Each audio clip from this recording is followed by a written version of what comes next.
Hello guys, welcome back to my channel. This is Inday Sakalam, and for today's video, samahan niyo po akong mag-unboxing dito sa regalo na bigyan ng amo ko ng pa-birthday dahil alam niya na mahilig ako sa chocolate. So this one is made from Switzerland.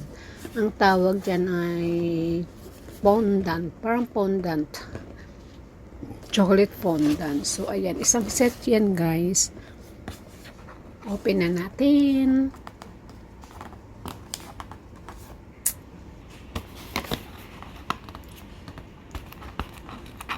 Ay, kahirap mabuksan, wala sa earth.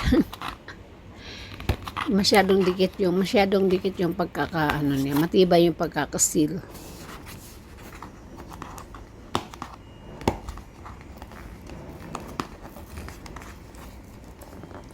So ayan siya. Ayan, nabuksan din finally.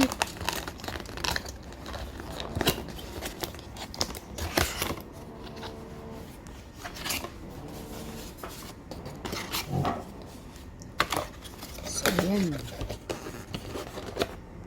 Dahan-dahanin natin kasi first time natin makatanggap ng ganito.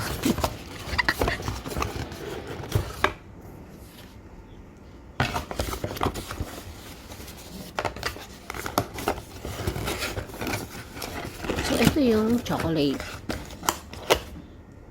Yung masyadong, firm masyado itong chocolate na to guys. Yan yung fondant. Actually, ginagamit to sa mga cake. Yung fondant, kung ano yun. Yung parang pinaka-icing. Pero hindi naman siya icing.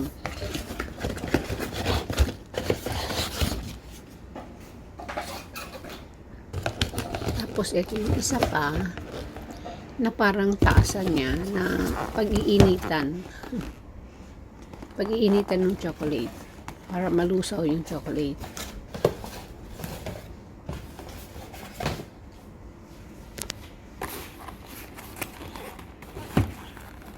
Kuha tayong gunting.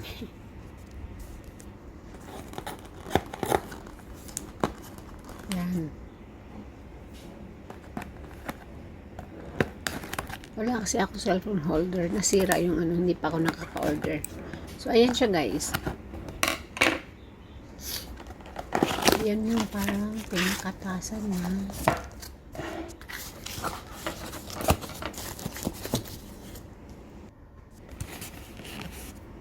Dalawang peraso siya.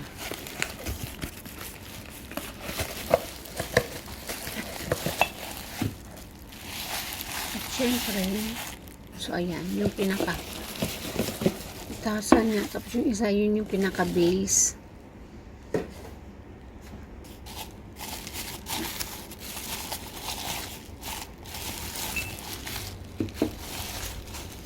Ang hirap talaga mag-video pag wala akong tripod. So, ayan, yung pinakatasan niya, pinaka-mug niya, or pinaka-cup. Ayan. Tapos, ito yung parang pinaka-talan niya. Kasi yung gawin mo, yung chocolate, lalo yung dyan sa cup niya. Tapos, ito, ayan, may nakikita kayo na candle o kanila. Ayan yun. So, ayan siya. Masyadong matyaga lang. Masyadong matyaga yung naka-invento nito. So, ito yung kandila. Hindi ko pa mahawak-hawakan ng ganyan. Ayan yung kandila.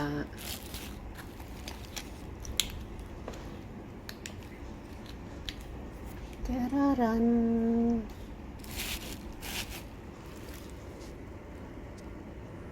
So, ayan siya. Tara, subukan natin. Hindi pa naman ako dito ng strawberry. Para lang dito. Yan, ilalagay mo yung kandila sa loob. At yun, after nyan, ipapatong mo yung pinaka-cup niya na may lamang chocolate na at tutunawin natin doon yung chocolate. So, ayan yung ito yung tigas na ito guys. Super firm ang chocolate na to. Tapos ito nga, may strawberry ako. Kasi i-coating natin yan mamayang chocolate fondant sa strawberry. Open muna natin to.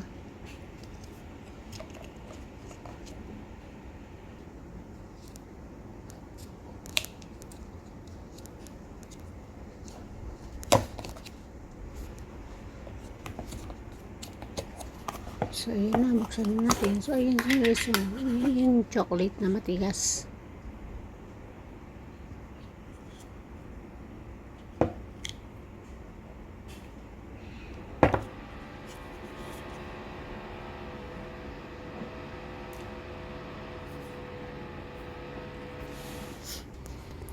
So, ayan, sinindihan na natin yung kandila guys. Tapos, ilalagay natin dyan sa bottom niya. Pinatong ko lang din siya sa kalan kasi delikado baka mamaya ay uminit at masunog yung tiles o yung marble. So ayan, tapos ipapatong lang natin yan. Ano na, ang hirap kumuha ng chocolate guys kasi sobrang tigas. Ayan o, parang kinayod ko na nga lang yan. Sobrang tigas. Ayan, ilalagay mo lang dyan. Ilalagay lang natin dyan. Tapos, antayin lang natin na mag-warm siya. Ayan, unti-unti na natutunaw yung chocolate. Pero mas maganda kasi kung damihan mo. Kaya lang, ilan lang naman yung strawberry ko. Kaya hindi ko masyadong dinamihan. Kasi try nga lang natin, di ba?